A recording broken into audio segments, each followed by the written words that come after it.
Shalom. Shalom Yankele. Shalom Rav. Shalom Nathan. Shalom Uvracha. Rav, j'ai une petite question à vous poser, Oui. Que j'ai entendu de plusieurs personnes. Ils voudraient savoir pourquoi dans Vayikra, justement, la lettre Aleph, elle est toute petite. Toute petite? C'est toute mini, Rav, c'est étonnant, mais toute Qu'est-ce que tu dis, Nathan? Oui, pourquoi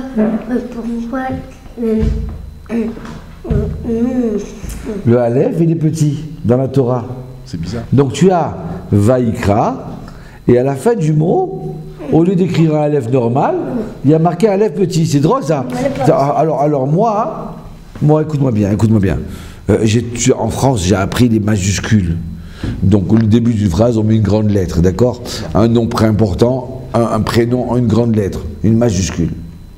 Mais à la fin d'un nom, d'un mot, mettre une minuscule, on ne connaissait pas ça. Là en France, on ne connaît pas les minuscules. Hein. Alors vous écrivez bonjour, et puis à la fin, il y a marqué un petit R. Tout petit. Alors c'est drôle, tu vois dans la Torah, c'est bien écrit en grand, comme ça. Va, Yud, Kouf, Resh. Et puis hop, un petit Aleph. Ah, c'est beau ça. C'est quoi ça? C'est Moshe Rabbeinu, הוא לא רצה שהוא יהיה לא, זה לא בזה. Il y avait mot, Traboudi. Alors regardez. Dieu il demande à Moshe, vas-y écris. Il faut savoir que c'est Dieu qui a transmis toute la Torah à Moshe. Chaque mot n'a été dit, inscrit, que parce que Dieu a dit, marque, écrit. Il a dit Bereshit au commencement, il a écrit au commencement. Créa la terre. Tout est transmis par Dieu. Donc là maintenant, Hachem il dit Vaïkra. Ça veut dire quoi Vaïkra? Il a appelé d'une façon intime, Moshe Rabbeinu. Il a appelé d'une façon aimable, honorable. Tous les autres prophètes, il y a marqué Vaïkar. Il l'appela Bilam. Ça veut dire que Dieu s'est présenté soudainement à Moshe, à Bilam. Il n'y a pas eu d'appellement honorable. Là maintenant, Moshe, tu m'entends? Moshe, Dieu il dit, je veux que tu écrives Vaïkra. Ça veut dire, je t'appelle et je t'aime, je suis content de t'appeler. Maintenant, Moshe, il écrit Vav, Yud, Kov, Resh. Et Hachem me dit, mais écris le Aleph. Il dit, mais Hachem, pourquoi je marque un Aleph? Pourquoi je vais être différent des autres? J'ai honte, Rav. J'ai honte, Hachem. Hachem, on peut écrire sans le Aleph? Et Hachem me dit, non, tu ne peux pas écrire sans le Aleph, il faut écrire le Aleph. C'est fois dans la vie, mon cher Nathan. Hein? Il y a des fois, ton Rav, il peut te demander quelque chose. Comme Dieu l'a demandé à Moshe. C'est vrai que tu n'as pas envie, tu as honte, tu ne sais pas quoi faire. Mais ton Rav, il a demandé.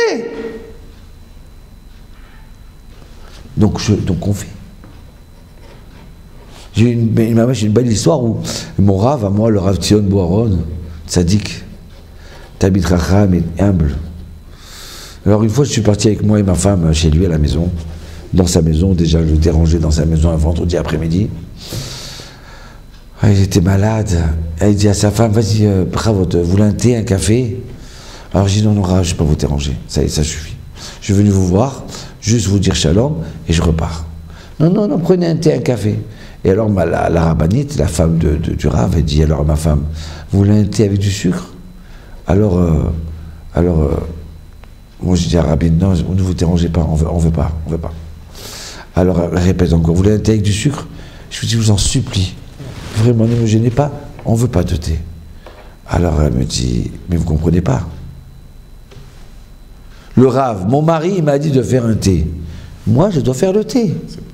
Donc c'est pas, ne me dites pas, ne fais pas. Je dois faire le thé. Mais alors là, vous savez quoi? J'ai vu devant moi une grande dame extraordinaire. Comment on arrive? Non mais c'est pas question de déranger ou pas déranger. Je dois faire. D'un côté c'est une abnégation, mais ça montre, pour moi j'ai pas vu ça un assujettissement envers son mari. Non. J'ai vu une grande dame derrière ça. De la même façon que quand elle a appelé son mari, d'accord? Son mari, alors qu'il était en pleine discussion importante, il aurait pu dire, bon, elle attendra 2 secondes. Hein. Et il rentre dans la cuisine, et il parle avec elle pendant 10 minutes. Il revient, ça y est, c'est bon, maintenant on s'assoit. Donc alors Hachem, qu'est-ce qu'il fait mon cher Rabbeinu? Il ne peut pas faire autrement, il doit écrire le Aleph. Donc il va écrire le Aleph. Mais Dieu ne lui a pas dit quel Aleph on va écrire. Un grand, petit, donc il écrit un Aleph, qu'est-ce qu'il doit le faire? Mais il a honte d'écrire un Aleph normal. Il a honte, donc sans faire exprès, il écrit un Aleph tout petit. Parce qu'il devient rouge, tout petit. Et regardez comme c'est merveilleux. Ce Aleph tout petit, il va montrer la grandeur de mon cher Rabbeinu. Si c'était moi qui écris le Aleph petit, mais moi je suis rien. C'est facile d'être humble quand on n'est rien. Mais quand on est roi, quand on est celui qui a fait la Géoula, celui qui dirige le peuple d'Israël, et de dire mais je suis comme tout le monde moi, je ne veux pas être plus saint. Combien de fois des gens t'ont dit mais et moi pourquoi on m'oublie? Moi je suis père de famille, et moi je suis patron, et moi je suis ça, et moi je suis le rabbin. Aïe, aïe, aïe, aïe, aïe. Combien de peines et combien de souffrances, hein, ce manque d'humilité. Et combien de bonheur quand on est humble. Alors le Midrash, il ne s'arrête pas là. Donc Aleph, il a écrit un petit Aleph. Et voilà que mon cher Rabbeinu, il termine toute la Torah. Et quand il termine toute la Torah, il s'aperçoit qu'il reste de l'encre. Et alors, qu'est-ce qu'il y a qui reste de l'encre? C'est normal qu'il reste de l'encre, non? Oui, oui. Mais si c'est Dieu qui a donné l'encre, il a donné spécialement pour ça. Dans le ciel, pendant 40 jours, il a écrit avec la plume et de l'encre. Donc il doit avoir juste la quantité qu'il faut. Il en reste en plus. Pourquoi il en reste en plus? C'est une bonne question. Et là, Moshe se rappelle de quoi? Il reste en plus parce que il n'a pas écrit un grand Aleph normal. Donc il reste juste la quantité pour écrire entre le grand Aleph et le petit Aleph. Donc qu'est-ce qu'il fait Moshe? Il prend cette encre, il la met sur son front, sur ses cheveux. Et voilà qu'il a écrit la Torah, il descend vers le peuple d'Israël. Et d'un seul coup, le visage de Moshe, il resplendit. Ce petit encre qui vient d'Hachem, il va lui donner tout le kavod et tous les honneurs. Pas les kavod qu'on connaît, le kavod, pas les honneurs, non. La vraie lumière de la Torah.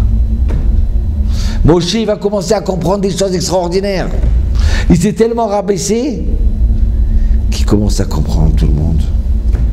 À comprendre des secrets de la Torah. Tu entends? C'est pas beau ce midrash? Magnifique, Rav. Aïe, aïe, aïe, aïe, aïe. J'adore ça. J'adore. Alors, regardez, il y a une histoire dans la Gemara, on termine, hein.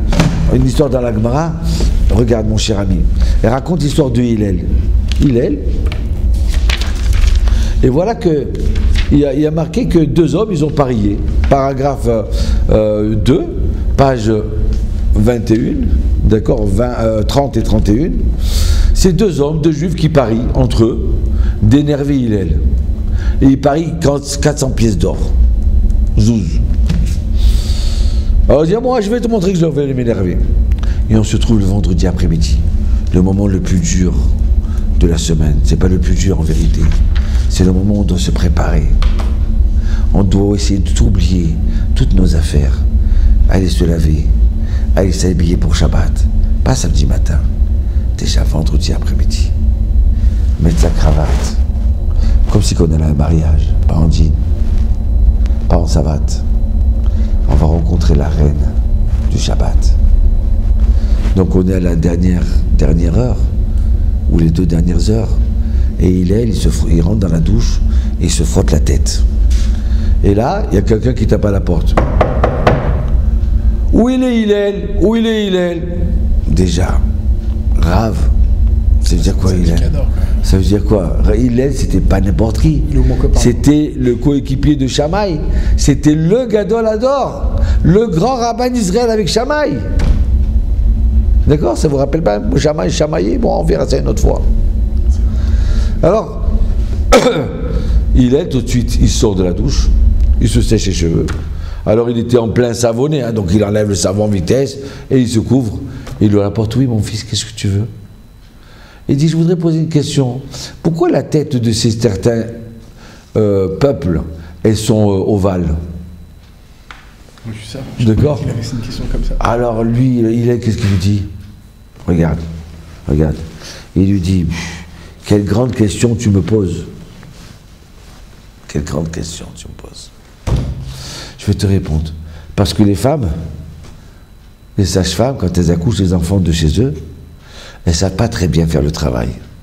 Donc quand elles tirent la tête, elles les rendent ovales, leur tête. Il repart, il est dehors dans sa douche, il commence à se laver.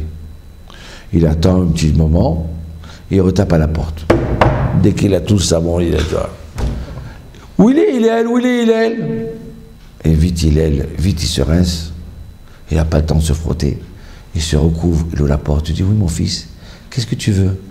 Il dira, j'aurais voulu savoir, pourquoi ce peuple-là, X, ils ont les yeux ronds? Ah, des petits yeux ronds, pourquoi? Ah, il lui dit, Hillel, mon fils, tu poses une bonne question. Aïe, aïe, aïe, aïe, vendredi après-midi qu'on n'a pas le temps, il faut se préparer, il faut étudier la Torah, il faut terminer la paracha, il faut allumer les bougies. Tu poses une bonne question ici. Il dit parce que, comme ils vivent dans le sable, il ne faut pas que le sable rentre dans leurs yeux, donc ils ont des petits yeux. Aïe, aïe, aïe, il connaissait même le système de l'évolution. Il est. Alors il repart. Il revient, alors maintenant il retourne dans sa douche, il retape à la porte. Oui, il est, il ressort. Oui, qu'est-ce que tu veux? J'ai une question à vous poser, d'accord? Pourquoi les pieds des Africains, ils sont grands et plats? Ah, mon fils, tu poses une bonne question, hein? Tout ça avant Shabbat. Tout ça avant Shabbat. Je sais pas si nous, on aurait pu tenir. À la première déjà, c'est dur. Sous la douche et tout. Il lui dit, c'est pourquoi? Parce que les Africains, ils vivent dans les marécages. Donc ils ont besoin d'avoir des grands pieds plats pour ne pas couler, comme des palmes. Certains Africains, je ne connais pas toute l'Afrique. Alors il lui dit, mais c'est toi qu'on dit Hillel Il lui dit, alors maintenant il lui dit, Rav, Hillel, j'ai beaucoup de questions à te poser. Tu sais, il y a des fois comme ça, ils arrivent devant le grand rabbin, ils veulent montrer qu'ils sont copains. Alors il appelle par le prénom, tu vois. Oui, comme des fois j'entends des gens. Ah oui, moi Avram, je connais. Ah oui, le petit, je dirais pas le nom de ce grand rabbin là. Il appelle par le prénom. Qui t'es toi? Mais qui t'es toi? Alors il dit, tu sais, j'ai beaucoup de questions à te poser. Alors il dit, vas-y, tu peux poser. Ah, tu sais quoi? Mais j'ai peur que tu vas t'énerver si je te pose toutes ces questions. Il lui dit, non, t'inquiète pas, tu peux poser toutes tes questions, je ne m'énerverai pas. Alors à ce moment-là, c'est lui qui s'énerve. Il lui dit, à cause de toi, j'ai perdu 400 pièces. J'ai perdu mon pari. Il lui répond, il vaut mieux que tu perdes 400 pièces et plus que 400 pièces. Et que moi, je ne m'énerve pas. Et moi, que je ne m'énerve pas. Aïe, aïe, aïe, aïe, tu as vu ça? Elle est belle cette histoire, hein? Ah, moi j'aime les histoires, j'aime. C'est le syndicateur qui l'a contre nous, Raph, que tu en donc regarde, ça veut dire quoi? Ça veut dire que, à quoi ça sert de s'énerver? Et si on s'énerve, ça veut dire qu'on n'est pas humble. Aïe, des fois ça m'énerve de m'énerver. Aïe, khatati, aviti, pachati. Pourquoi des fois je tombe comme ça m'énerve? Ah non, faut pas s'énerver, c'est parce qu'on s'énerve. Ouais, tu vous énerves, parce que vous êtes énervé. Alors écoutez, l'humilité. Regardez ce qu'il dit le Chida. Vous prenez le livre Avodat HaKodesh. Le Chida, c'est Rabbi Chaim David Yosef Azoulay, qui a vécu à l'époque de Louis XVI, Marie-Antoinette, très belle histoire, et Napoléon aussi. Bon, ça c'est écrit dans nos livres, pas dans le livre d'histoire de Charlemagne, de la France et de Navarre. Alors dans le Anava, il écrit comme ça, l'humilité. Il dit comme ça le Chida, vous cherchez beaucoup de sgoulot, de brachot, de bénédiction, hein, pour recevoir tout. Alors il dit la plus grande sgoula, la vraie, pour réussir, il faut savoir être humble. Behemet, milev vanefesh. Il dit il faut savoir être humble vraiment, de l'extérieur et de l'intérieur. Voilà. Parce qu'une fois qu'on est humble, on ne s'énerve pas. Une fois qu'on est humble, on est toujours content de tout ce qui nous arrive. Pourquoi? Ah ben c'est bien, c'est normal. Hein? Ah oui, mais si j'ai pas eu, s'il m'a pas dit bonjour, c'est normal qui je suis. Ah mais s'il m'a pas reçu cadeau, c'est normal qui je suis. Tu comprends? Tu as compris? Quand on est humble, on est toujours heureux. Comme moi qui voulais manger une boulette de falafel, il m'a pas servi, on avait été manger un sandwich tunisien, c'était éclaté. Khazak, ouais. Pas énervé, ouais. Khala carotte. Alors regarde, mon cher Nathan, d'accord? Tu as posé. Tu avais une question. C'était quoi ta question, Nathan?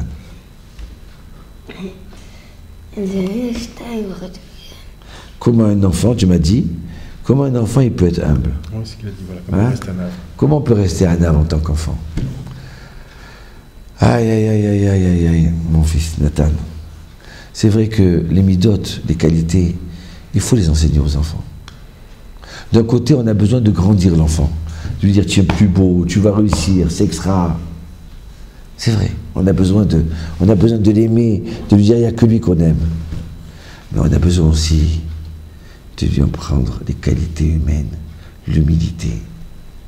Tu entends? Alors, comment un enfant il peut être humble? Tu sais comment il peut être humble?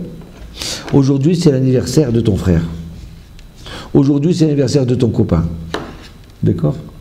Alors, ta maman ou ton papa, tu sais, quand tu vas à l'anniversaire, ne te mets pas au milieu. Hein. Toi, tu vas te mettre dans un coin. Parce que c'est lui qui doit se mettre au milieu, c'est son anniversaire. Mais si toi, tu dois être toujours au centre, ça s'appelle de l'orgueil. Il faut que tu te retires un petit peu. C'est bien d'être humble. C'est bien de temps en temps écouter les autres et se mettre un peu à l'ombre. Tu comprends? Alors c'est vrai que des fois c'est dur, mais ça s'apprend. Alors, même si l'enfant n'est pas en capacité de comprendre, mais le faire une fois, 2 fois, 3 fois, lui apprendre l'humilité. Mon fils, je t'aime, mais le premier rôle, c'est pas toi aujourd'hui. Le premier rôle, on va le laisser aux autres. Toi, je veux que tu te mettes dans un coin, avec la joie. Parce que je t'aime. Il faut que tu apprennes à être humble comme Moshe Rabbeinu. Comme Baba Saleh. Comme Hillel HaZaken. Alors si on enseigne ces midotes là aux enfants, en donnant aussi de l'autre côté, de montrer qu'on ne l'oublie pas, en lui donnant l'amour qu'il vaut. Alors on y va doucement. Mais si un enfant qui fait sa bar mitzvah, on le fait descendre, hein, en hélicoptère,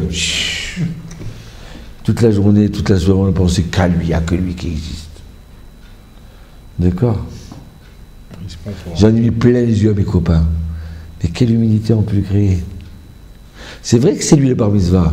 C'est vrai qu'il faut lui faire kavod. Un petit peu être caché. Voilà. Tu as compris, Nathan? Tu vas essayer d'être un ave, hein? Que si des fois on ne t'écoute pas, ben c'est pas grave. Hein? Parce que là, un ava, à côté de Shrou, il aime l'humilité. Il aime les gens quand ils sont tout petits. Hein? Qu'est-ce qu'il fait Hachem? C'est moi que je veux voir, c'est lui que je veux voir. Il voit que les gens petits. Les gens qui sont grands, il ne les voit pas. Ceux qui veulent trop se montrer, eh ben, Hachem, il a des lunettes de voir que les gens petits. C'est beau, hein? Shalom Bracha.